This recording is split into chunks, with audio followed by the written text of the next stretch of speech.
What's up, disciples, and welcome back to the Red Letter Disciple. The mission of this podcast to challenge you to be a greater disciple of Jesus, because when we're great disciples of Jesus, that changes the world. Hey, today's guest is going to help us. It's going to challenge you, get you to think about how do you live, not just live, how do you thrive in a digital world as a disciple of Jesus? I'm bringing author Jay Kim, Pastor Jay Kim, onto the show, and he's written about this, he's talked about this, and he lives this. He actually lives in Silicon Valley, so he's right on the cusp of this. And so we're going to learn some great things about what does it look like to be a disciple of Jesus in this digital age. It's going to be a really helpful conversation. Today's podcast is brought to you by Red Letter Living. We create resources that challenge everybody to be a greater follower of Jesus.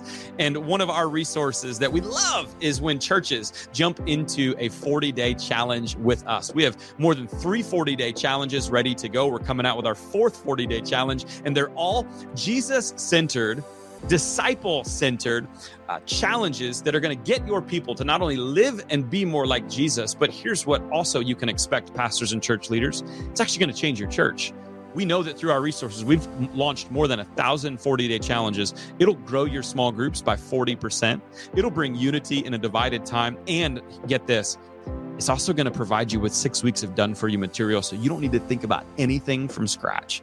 That's awesome. We estimate that it would take you and your church 692 hours of staff time just to come up with like first drafts alone of the things we've created. We've spent thousands of hours into each one of these 40-day challenges and really want to help come alongside your church. And here's the good news.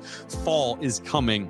And it's a perfect time to do a 40-day challenge, one of the best times. And so lock in a 40-day challenge with us. You can find out more about our initial one if you've never done Red Letter Challenge. Go to redletterchallenge.com/join. There you can see not only Red Letter Challenge, but then future challenges as well. We would love to link arms with you in ministry and create greater followers of Jesus at your church. So let's do this together. And pastors, if you've never seen this, if it's new to you and you want a free copy, no worries. We'd be happy to send you a free copy of any one of our 40-day challenges.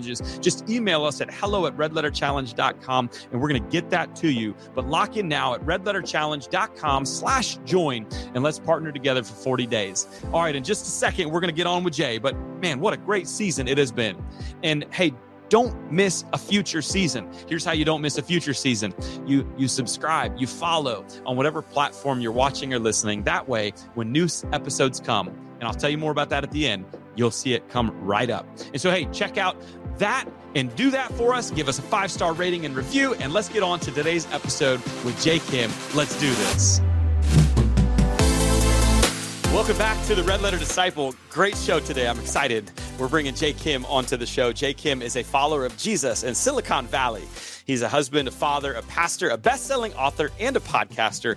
I first ran into his work with a book called Analog Church and just recently picked up a copy of Analog Christian and had to have him onto the podcast. So we're going to talk today a lot about what does it look like to be a disciple in a digital age. And I really think the stuff he's talking about, that he's writing about, is too important for disciples of Jesus not to hear. And so welcome to the show, Jay. How are we doing today? Oh, gosh, I'm doing great. Yeah, really, really glad to be on with you. Awesome, man. So I would love to start with this question because I think that those of us that don't live in Silicon Valley maybe don't understand what it's like to be there. So I'm in the heartland of America, Omaha, Nebraska. So when you talk Silicon Valley, can you describe what it's like to live there and how it may be different from other places in the country? That's a great question. And I get asked that question a decent amount, a fair amount. It's hard in some ways because this is the only place I've ever lived. So Everything feels normal to me. But gosh, yeah, I mean, we are in the Silicon Valley. I live like from my front door to the main campus of Apple, the big giant spaceship building that everyone has seen online. It's about a 7 to 10 minute drive. So yeah, I live kind of right in the epicenter of the place that produces and creates and innovates and dreams up all of this stuff that's so pervasive.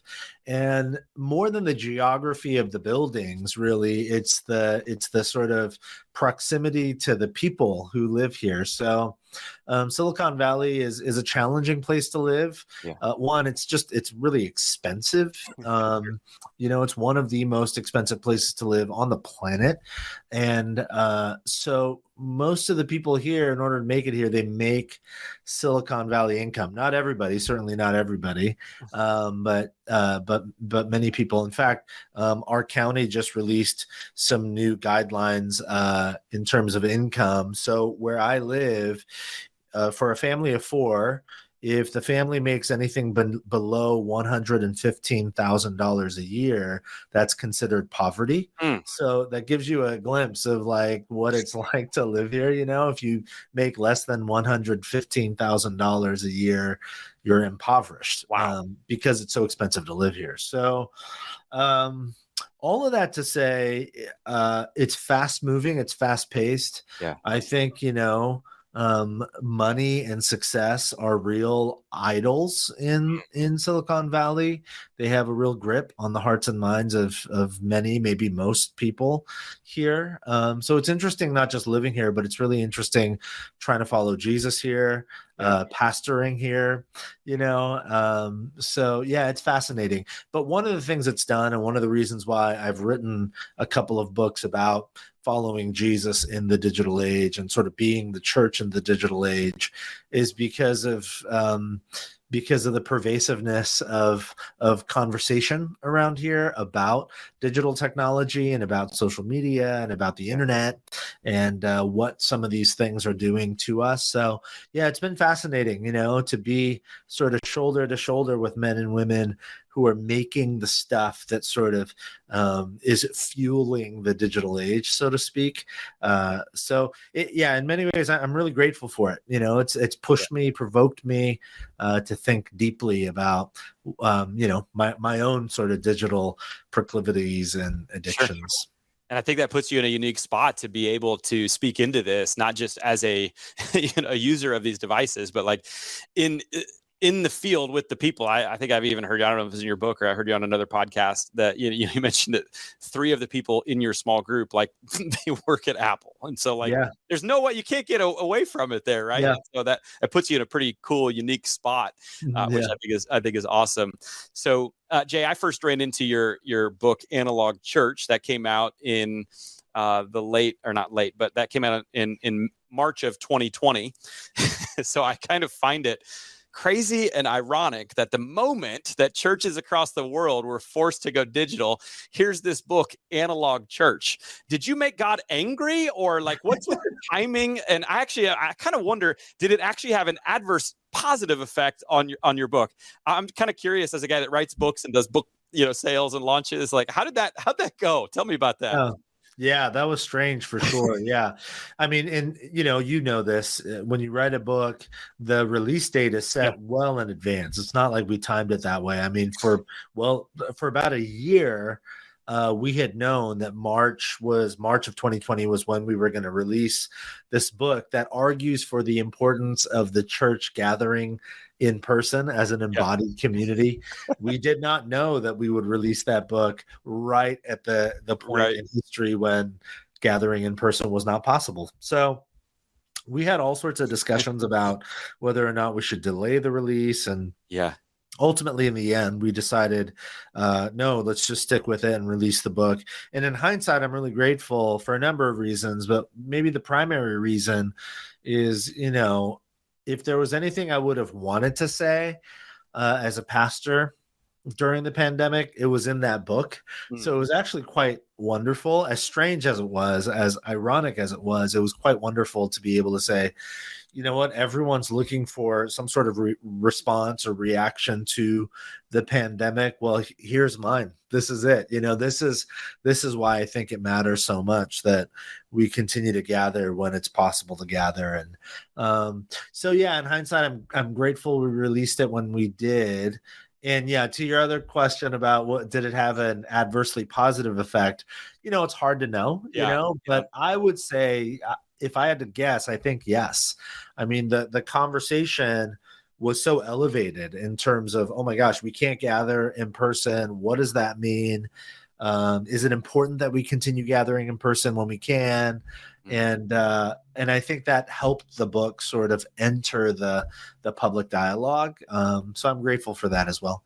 Yeah, that's cool. So I'm kind of curious then, as the guy that wrote Analog Church, what did you guys do in the in that time frame, which in California, right, you were kind of not allowed to meet longer than most of the country. And so what is the guy who writes Analog Church? How do you do church in those days? Because I get the premise, and I'm with you. Like I believe that, people are, like you write, are hungry for human experiences, and there's something about the in-person that you just can't, it's different than what you can experience online. So talk me through, I'm kind of curious, your strategy then of what your church was doing in those months or maybe a couple of years. Yeah. So our county, Santa Clara County, was actually the first county in the country to shut down in-person gatherings. And we were one of the last counties in the country that reopened. So we were shut down for longer than almost any other county in the country. And we had all sorts of conversation and dialogue as a leadership team, our elder board and our leadership team here at the church on our staff. And essentially what it came down to for us was we decided that we would continue dialoguing with our county, and asking them to make concessions when appropriate, but that we would commit to adhering to county guidelines.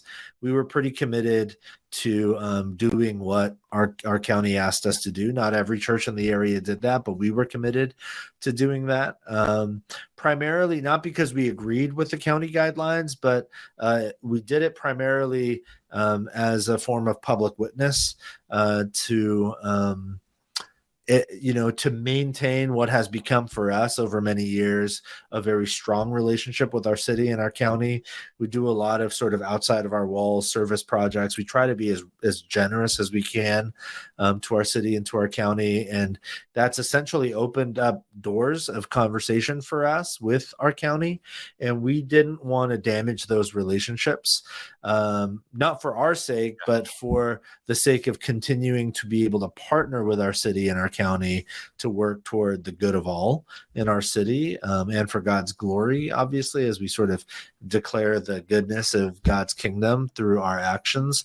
So we didn't want to jeopardize or risk that. So we adhered to all the county guidelines, but we pushed the envelope as much as we can. We did as much as we could in terms of gathering. So the moment, literally the day they said, okay, we're going to allow outdoor gatherings, our team was at the ready. They had ordered tents, so we got the tents up and chairs and got all the communication out. This Sunday, we're going to gather outside because the county's letting us do that. So, we pushed it as far as we could while also trying to maintain a very healthy, open, mutually beneficial relationship with our city.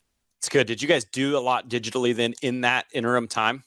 Yeah, we did what most churches did. We filmed, online services, which obviously I am not a fan of. But I'm also not against digital. I think that's a misunderstanding people have. I say in my first book, Analog Church, that I believe digital is great for informing, but analog, in-person, embodied is required for transformation. We did digital, and we tried to inform and even inspire our people as much as we could, while also sort of keeping at the forefront of our thinking, hey, this is temporary. Yeah. This is a temporary concession we are making for the good of our community. But as soon as they allow us to gather, we're going to call all of you to gather. So good. Yeah. As you look at the land, and you lead a church, and so as you look at the landscape of your church and overall the church, and obviously taking probably some of the elements of Analog Church, talk to the everyday disciple, because I think there's a lot of people that in the midst of this, the capital C church was giving confusing messages, where some were like, this isn't great, this is only for now, and there were others like, no, this is all awesome, and this is even better, and then a lot in the middle. And so I think it kind of represented a really confusing message. And so from your perspective, like, if we want to be the greatest disciples that we can be, why do we need in-person church as opposed to getting it digitally?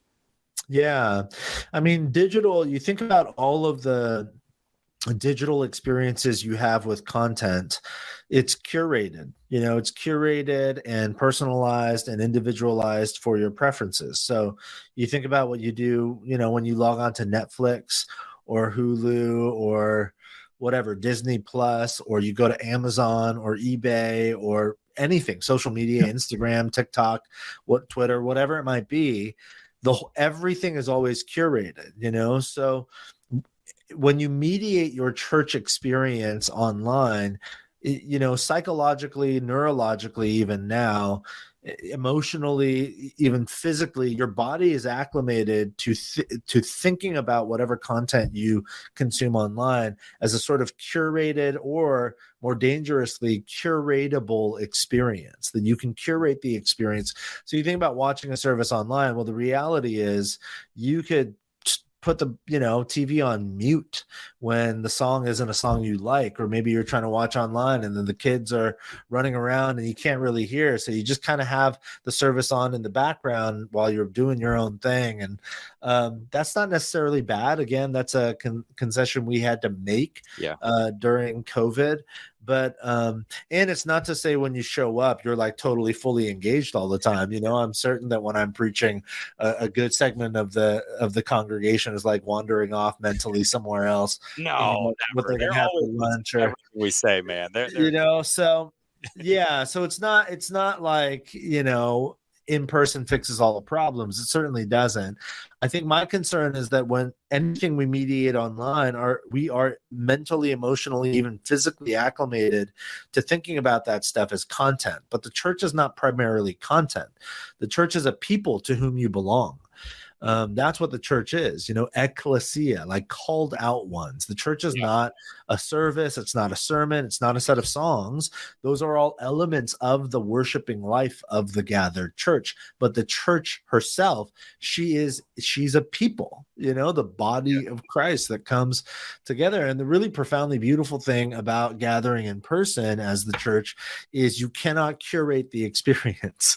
Like if you go to church this coming Sunday, there will be people there that you did not ask to be there. There will be people there who are not like you, who think differently than you, people maybe with whom you even don't really get along, have very little in common. And that is the beautiful gift of the church, that it is God's grace that binds us all up together as family, as brothers and sisters, not because we are perfectly uniform or because we're perfectly compatible, but in spite of our differences, in spite of the things that should pull us apart, as God's people, we become one people again by his grace, because of his unifying spirit. And I think that's what it means to be the church. So when you mediate church completely online, you really miss out on and lose the essence of what it means to be the gathered people of God, who are there not because of convenience or comfort or, compatibility, but because God has called us to be family together. Yeah, it's good. Cool. So if that's the element and the role that a church can play in the life of an everyday disciple, what I think the new book, Analog Christians, really gets at is how do we live as disciples in a digital smartphone age? And so why did you feel the need to write this, and maybe walk me through your own story of why this is important to you? Yeah. I wrote Analog Christian mostly as a prayer of sorts, as I wrestled with and reckoned with my own personal sort of tensions with digital devices and my own sort of longstanding digital addictions over the course of many years. I found myself, because I was constantly scrolling and swiping and tweeting and liking and on, I just found myself utterly distracted, which in turn led me to a life of just utter discontentment and fragility and foolishness.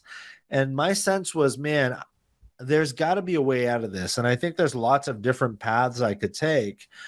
But if God's word really is active and alive, if it really is God breathed and profitable for, teaching and correcting and rebuking and setting me back on the right course, if all of that is true, and I believe that is true, then I just sense like scripture, obviously the Bible doesn't talk about social media. That wasn't a reality 2,000 years ago or 4,000 years ago when these texts were originally written.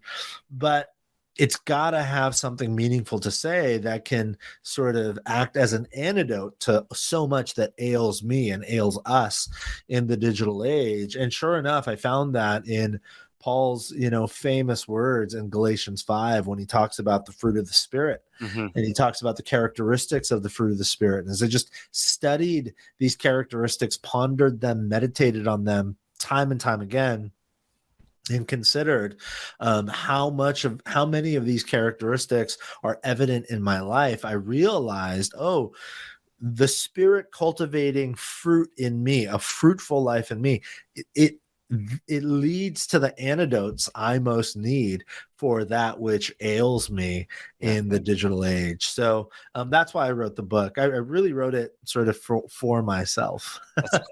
No, I think that's awesome. And I, typically when I write too, I try to write not necessarily as like the expert and I know everything, but like I try to write almost the person I want to become. And so I hear a little bit of that of you in this, is like, this is what I want to become. I maybe don't have it all together perfect. And so, walk me through when did you notice, like in your life, that you had some technological addiction or habits that you wanted to break? What does that look like for you? Oh gosh. Yeah, I mean, I think as soon as I got a smartphone, everything changed. So I don't remember when I first got a smartphone. It must have been early 2010s, right? Early 2010s, I got a smartphone, and now I remember having a BlackBerry. Yep. And I remember the BlackBerry already being so distracting, just with email and stuff. Right. But once I got my hands on a smartphone, everything changed. I just, my life, and more dangerously, more insidiously, like every moment of boredom or calm or idleness was now sort of fair game for the internet to grab my attention and to hold my attention. And really, I would say in many cases to rob me of attention, and that's so much of where the book came from. I was just wrestling with my own stuff, and I've got 2 young kids, and I have this distinct memory of I write about this in one of my books. I have this distinct memory of when my son was born, and my daughter at the time was like 3.5, something like that. And, they're laying down on the floor and she's playing with her newborn baby brother. And I snapped this photo of them. And then I just found myself sort of like editing the photo on my phone because I wanted to post it on social media. And I don't post photos of my kids on social media anymore. I've actually taken them all down, and I have reasons for that. But I remember I'm sitting there editing the photo, and then all of a sudden my actual daughter, my human daughter, tugs at my pant leg, and I have to look past the digital image of my daughter to look at my actual daughter. And she's got this sadness in her eyes. And she says to me, the words, "No more email, Daddy," because she thought I was on email. And the reason she thought that was because even in her 3.5 short years of life at that point, she had already experienced me so many times, sort of physically present, but lost in the digital ether, typically of email. And that was just a very sobering, sad, convicting moment for me. And I think that moment sort of initiated a journey, a process, man. Like this is not the life I want to live. This is not the life I want. This certainly, I don't think, is the life God has for me. So that's kind of where the journey began. It was probably, at least 5 years ago, something like that. Half a decade of kind of journeying out of my own sort of digital addictions. Well, and you don't hear many people like mentioning email in the technological, you hear social media and some other things, but that's interesting. So I'd love to hear from you. Like, are the smartphones, are all these devices, like, are they amoral? Is it a neutral medium or not? Yeah. It's interesting. I think I wrote in Analog Church that digital tools are neutral. But I've since changed my mind on that. And it's not that I think I was wrong back then. It's that the tools have changed. I think I may have been wrong back then. I just wasn't well informed enough, maybe. But particularly when it comes to social media and many people have written about this, so it's not like breaking news or anything. Sure. But yeah, it feels like the inherent design of social media now is non-neutral. We have enough data, enough evidence, we have enough whistleblowers from some of these companies that have made that abundantly clear. The inherent design of these tools is not neutral. It is intentionally designed to not only grab and hold our attention, but to perpetuate a certain type of dialogue, which has proven to be the most engaging, because engagement leads to more likes and swipes and retweets and shares and whatever, which then leads to building up the bottom line of these companies. That's how they generate income. More eyeballs means more advertising dollars, means more money for the company. So from a business sense, it makes sense that it would be non-neutral, because it is our attention that is fueling the machine. So yeah, I would say most tools, and this is one of the things that's so fascinating and alarming about the new technologies and new tools of the digital age. Most tools up to this point in human history have been neutral. You think about a hammer, or you think about a car, or you think about like the wheel, or fire. Like, they're neutral, and they can be used for good or for harm, right? You think about a hammer. I could take a hammer and use the neutral tool and leverage it positively and build a house for someone in need. I could also take that hammer, which is neutral, and use it negatively and harness its negative potential and bash a car window and steal somebody's things. I mean, but again, in the digital age, increasingly so, more and more of our digital technologies have become non-neutral, where their inherent design is intended to pull us in a particular direction. And I think we have to be mindful of that. One, just as followers of Jesus, but two, as church leaders and pastors and parents and so on. Yeah, and I think, you mentioned you're not the first one. There's experts, and I think of the social dilemma, which feel like so many people saw that.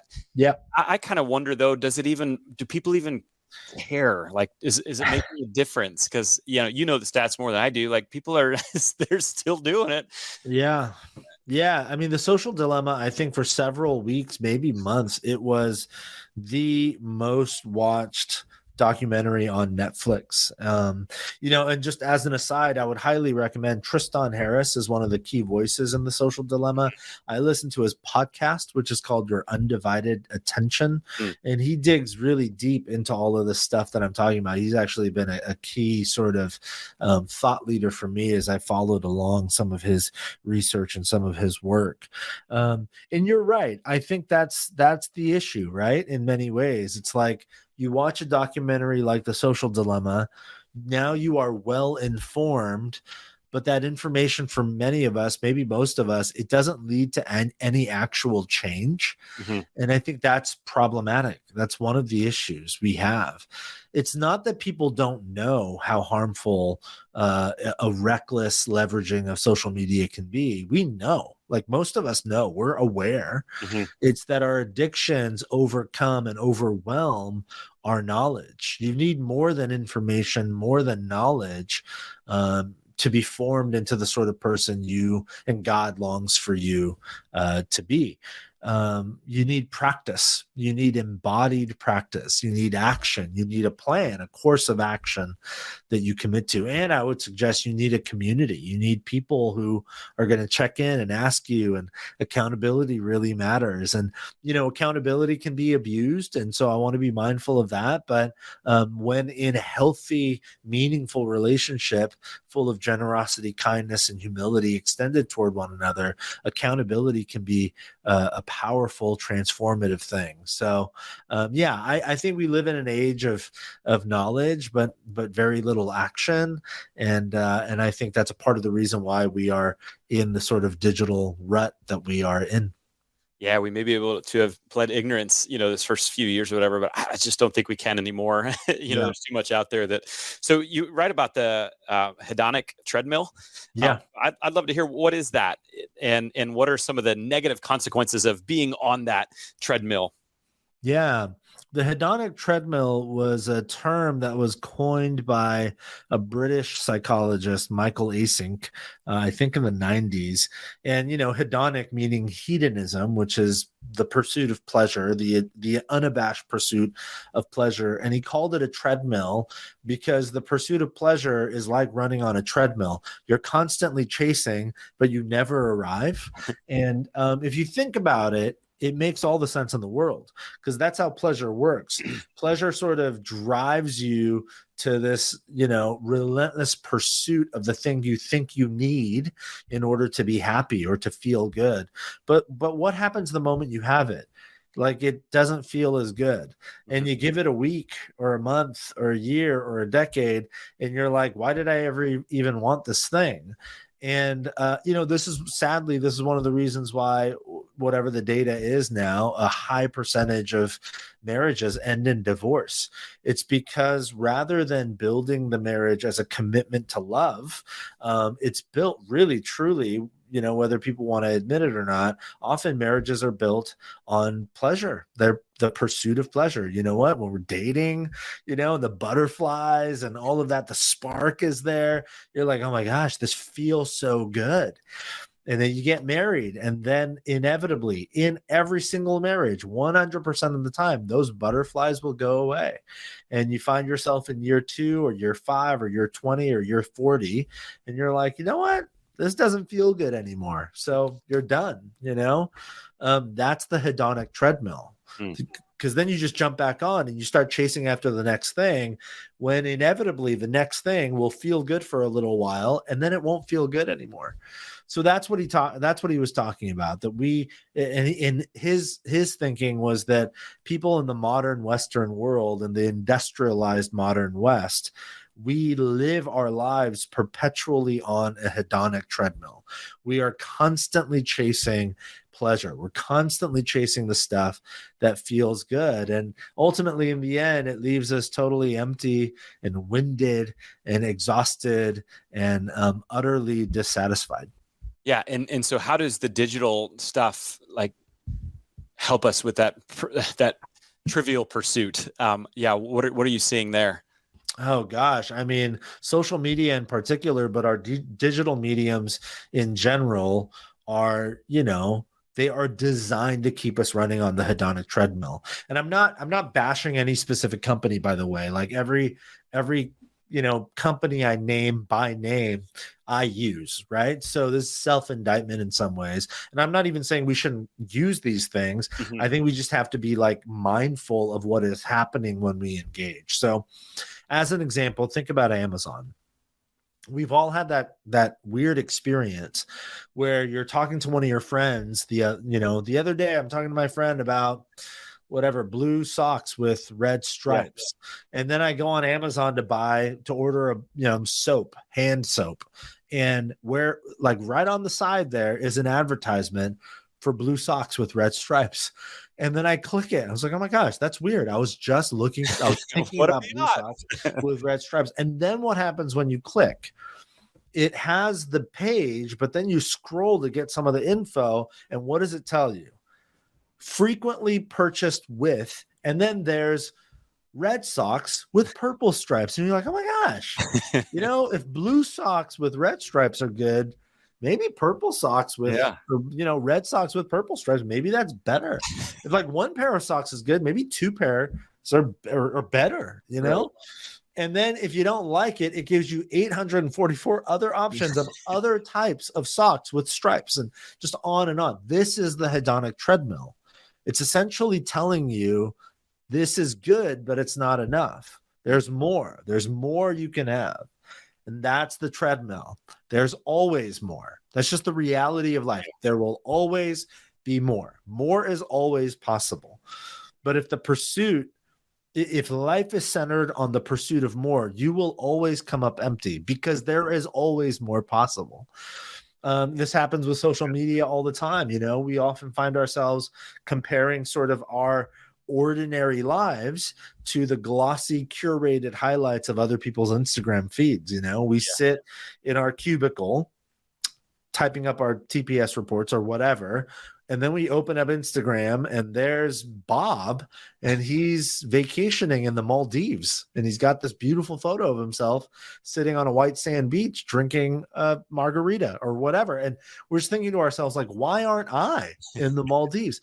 This is the hedonic treadmill. It is the mechanism that runs the attention economy of the digital age. And we have to be mindful of that. We have to be aware so that we can engage in a thoughtful, meaningful, responsible way. It's good. Yeah, I talk all the time. There's, when you pursue anything other than Christ, like, you can climb pretty high in this world, and you can accomplish the American dream and get to the top. And man, if Christ isn't there, it's empty, and you're always going to want That's more. right. And see that digitally, absolutely. So you talked earlier, and your book focuses on 3 positive words that when you are too addicted or too dependent, whatever words you might choose, on the digital devices, that it robs you of these 3 positive words: contentment, resilience, and wisdom. I think I heard you say the opposite words earlier, that's what you were experiencing: discontentment, fragility, and was it foolishness? Yeah. And so I want to break down that a little bit with you, because I think there are so many people out there that, again, are they're called to be disciples of Jesus, but it's hard to be a really great and effective disciple of Jesus if you're discontent, fragile, and foolish. Yeah. So I want to break down these 3 words a little bit and start with contentment. So how does the digital age, it sounds like what you're just talking about, rob us of contentment? Is like, man, I might have just had a really great vacation and went to Myrtle Beach, but if I see Bob in the Maldives, I'm like, oh, but I didn't do that. Yeah. So talk to me about contentment and how, getting too locked into these digital devices can rob us of that. Yeah. Well, like I said, in that example, we compare. We compare what we have with what we don't have. We compare ourselves with others. And that sort of unhealthy comparison can lead to real contempt toward others, and contempt actually in some strange ways toward ourselves, toward our own lived experiences and lives. And then that contempt can often spiral us into what I would call self-centric despair, this sort of inability to see beyond the self, to constantly see and experience all of life filtered through the lens of me. And that's just no way to live. It's incredibly isolating. It makes you utterly lonely. I don't think it is coincidence that researchers like Jonathan Haidt and Gene Twenge, they've mapped this out through data that it was when the smartphone was introduced to the public. Right around that time, about 2012, you see a very marked spike in rates of loneliness and isolation, particularly amongst teenagers. And it was right then that things like Facebook opening up to teenagers and things like Instagram and social media, they began to sort of make their way into the public sort of ecosystem of human experience. And I don't think that's coincidence. It leaves you completely discontent to constantly, again, run on that treadmill. So again, going back to, Paul's words in Galatians 5 about the fruit of the Spirit and the beautiful characteristics of the Spirit's fruit when he bears fruit in our lives, I have found that love, joy, and peace are the antidotes to discontentment. Love, joy, and peace are that which lead to a content life, and love not as a feeling, that's pleasure, something that feels good. Love is a deep, abiding commitment to will the good of another. And then joy, deep joy, not just feeling good, feeling happy, but deep, abiding joy that remains even in the midst of the valleys of life. And then peace, shalom, right? God setting relationships right. If we can pursue those things in our lives, it becomes the antidote to discontentment, and it leads to a life of contentment, which is the sort of life I think God has for each and every one of us. So good. Yeah, I think I definitely see that, that discontentment comes from that comparison, especially, I think I saw not long ago There was a study, I don't know which exactly, but 12% of our thoughts every day are comparative thoughts. Yeah. And how much that's going to maybe even go up in percentage with all these new devices and platforms. And it's just really hard to be content when you're constantly comparing. It's really hard to live with that peace, as you mentioned, when, man, there's always something more. So if contentment's the first thing, the second word you have is you really want to help people become more resilient. And I think I don't think that's a word we use often enough when it comes to in the church and in discipleship. And so what is resilience for you look like, and why is that important? Yeah. It's a great question. I mean, there's so much to say about that. I think one of the reasons why we lack such resilience, it's not the only reason, but I think one of the reasons is because just the increasing speed and the increase in choices that we have in the digital age. If everything is faster, it makes you utterly impatient. And a lack of patience is deeply connected to a lack of resilience, because in many ways, resilience is the ability and the wherewithal and the aptitude to wait and to persistently be present so that you can make your way not around but through whatever obstacle is before you. So patience is key to resilience. It's interesting. I haven't thought of patience and resilience working together so much. Normally I think of resilience like I'm plowing through, let's go, and no matter what happens. And so you put patience with resilience. Is that right? Yeah, I think so. I mean, if you overcome an obstacle quickly, that's lots of things. Maybe that was a high level of skill. Maybe it was a little bit of luck. Maybe it was like, I don't know, maybe a high level of strength or whatever, but it's not resilience. Resilience by its nature means you stuck it out. You know what I mean? Like, you don't tell someone, oh man, you were really resilient there if they got through it quickly. You use that word to describe somebody who stuck with it when most others would have given up. That's resilience, which means it requires and demands patience. Yeah. So I think that's one of the reasons why it's again, not the only reason, but I think one of the key reasons why we are becoming increasingly fragile, because we're impatient. We're not able, because everything is so fast in the digital age, we're becoming increasingly unable to wait and to patiently stick with something. And that has also led us to being short, not just in our actions, but short with one another. It's made us incredibly hostile toward each other. It's why you see such vitriol on Twitter and Facebook and other places, is because we're not, again, lack of patience. We're not willing to hear others out. It's like the moment someone posts something or says something that isn't to our liking, we're like, like torches in hand, we're ready to cancel the person. And that leads to incredible hostility. And so again, I think one of the marks of Christian resilience is, again, from the fruit of the Spirit, kindness and goodness.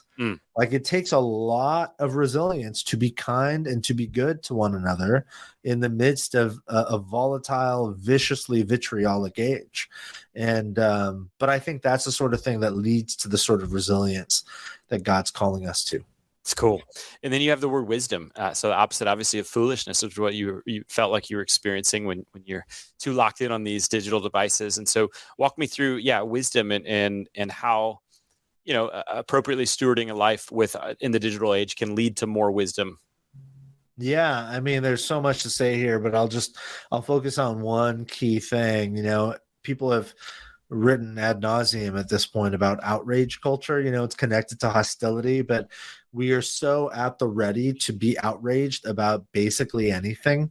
And it's led to such utter foolishness. Not that there are not things to be outraged about. There are real injustices in the world. And as followers of Jesus, we have to cling to the reality that God is a God of justice.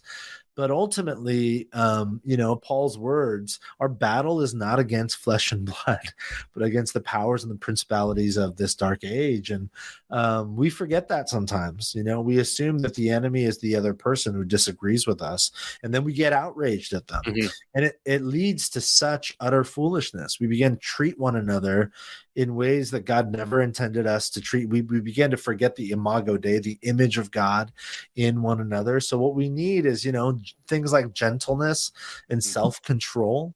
I think another thing that the internet has done is it's given us so many options and choices for reckless indulgence. People know the data about the internet and just how much destructive behavior has been perpetrated and perpetuated and propped up by accessibility that the internet has given us, and it's leading to utter foolishness in our lives. So what we need is gentleness. What we need is self-control, and again, that is what the Spirit of God can bear within us. Yeah. And I love too that thinking about that fruit of the Spirit, right? This is not stuff that we can get. Like, we have it. If you have the Spirit inside of you, like, you have these things. And so we ought to be the people that not just have the fruits of the Spirit, but then embody those three words: contentment, resilience, and wisdom. And I think with wisdom too, another piece with, the digital age we live in is when we're constantly on, we're just losing, you mentioned it earlier, like, we just don't give ourselves chances to be bored, which is impacting and lessening our creativity and like so much wisdom that potentially could be there, but we're just not even allowing our minds to get there. Yeah, agreed. It's crazy. So I'd love to know then, one of the things I've heard you say is especially when it comes to social media, I think I've either heard or read you say that we can use these things in not a recreational way, but in a redemptive way. So walk me through what you mean by that. Yeah, I think, there's a way in which we allow technologies to use us. And I think the way in which technologies use us is essentially technologies, social media in particular, can commodify us. Tristan Harris from The Social Dilemma, he's got this famous line, most people, and I'm paraphrasing him here, but basically he says, most people think that social media is free. You just go on your app store. It doesn't cost you anything. You make an account and voila, they think it's a free service. And then he makes the argument, and I think he's right, nothing is free. If it's free to you, that means you are the product being bought and sold. And that is 100% true. We are the products. We think we're using social media, and maybe you kind of are in a technical sense, but the reality is social media is using you. Yeah. You're the product, and I'm not saying we shouldn't have social media. I have social media, but we have to be aware that the inherent design of the technology is to commodify us. And so the way we can use all of these technologies redemptively instead of recklessly using them, recreationally and recklessly using them so that they in fact use us, the way to leverage them redemptively is to think through the lens of, again, not transformation, but like information. How do I leverage this tool to inform and maybe even inspire in a healthy way that can pull people out of the digital space and into real life interaction with other people?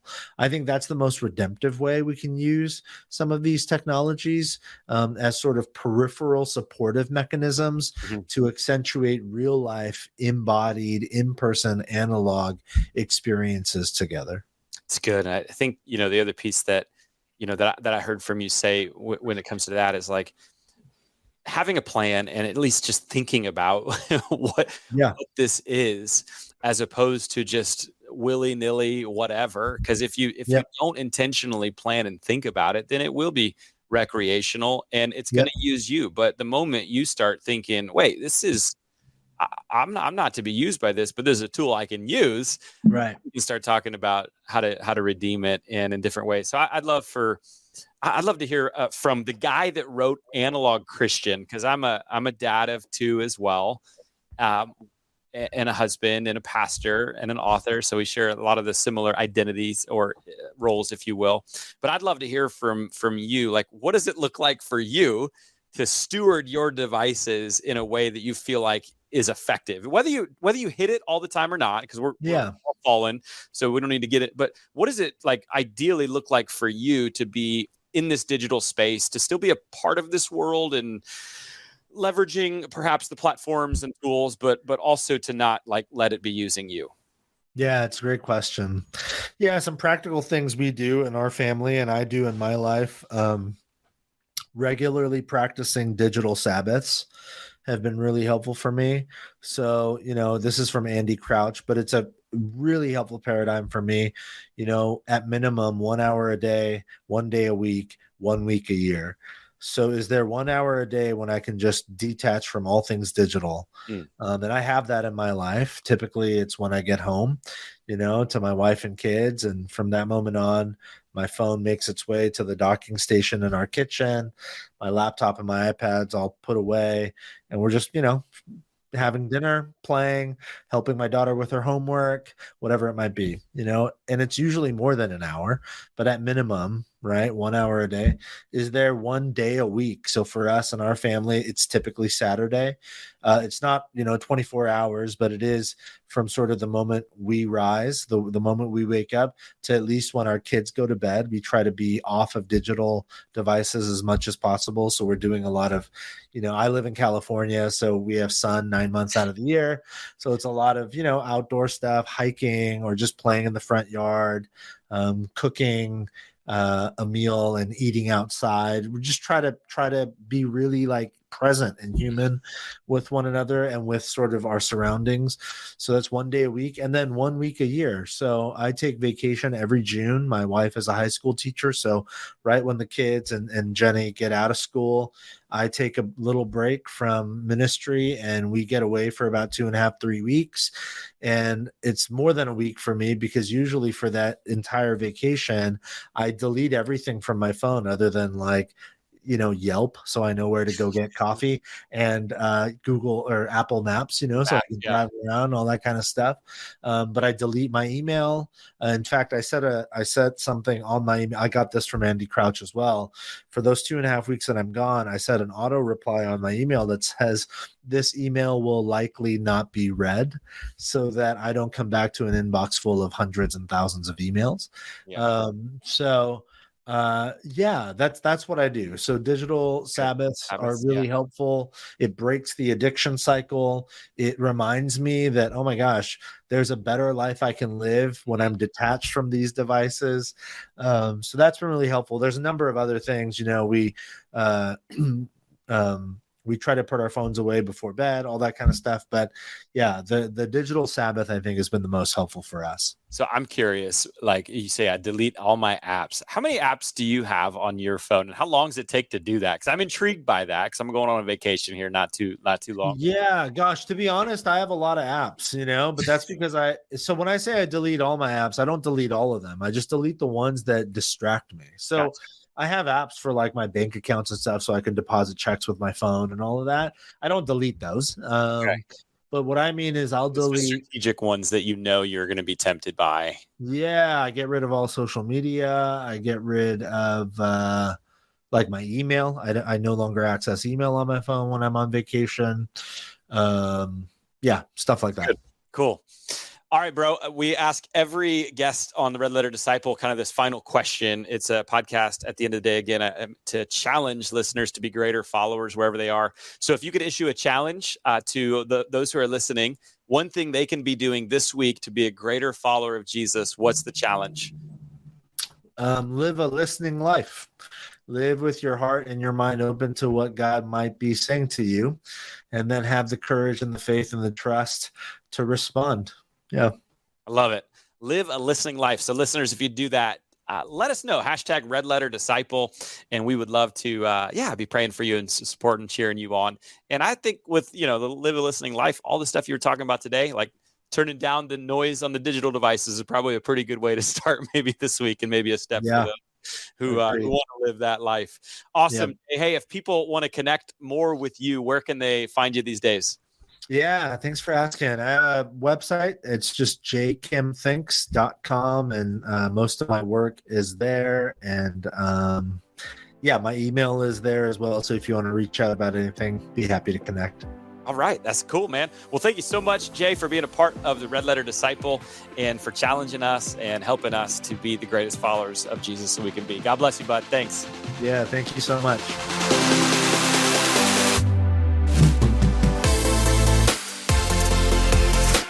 What an amazing show. Thank you, Jay Kim, for coming on to the show and helping us steward our lives to be better disciples, even in this digital age. If you want to hear more from Jay or connect more with him, you can go to our show notes at redletterpodcast.com, and we've got all the links for his books and where you can find him pastoring, his podcasts, all the things that he's got going on. What a great episode. What a great way to finish season 4. I think it was the widest variety of topics we've ever had in the season, and I can't help but thank you, the listeners, for listening, for supporting, for rating and reviewing. If you haven't already, do that. Download and subscribe so that way you won't miss when season 5 is coming. That's right, baby. Season 5 is coming back in just a few weeks. We're going to be joining back in with Chris Johnson and crew for another 10 to 12 episodes to help you become a greater follower of Jesus. So don't miss it. Can't wait to be back with you. Have a great few weeks. Go be the greatest disciples you can be. God bless you.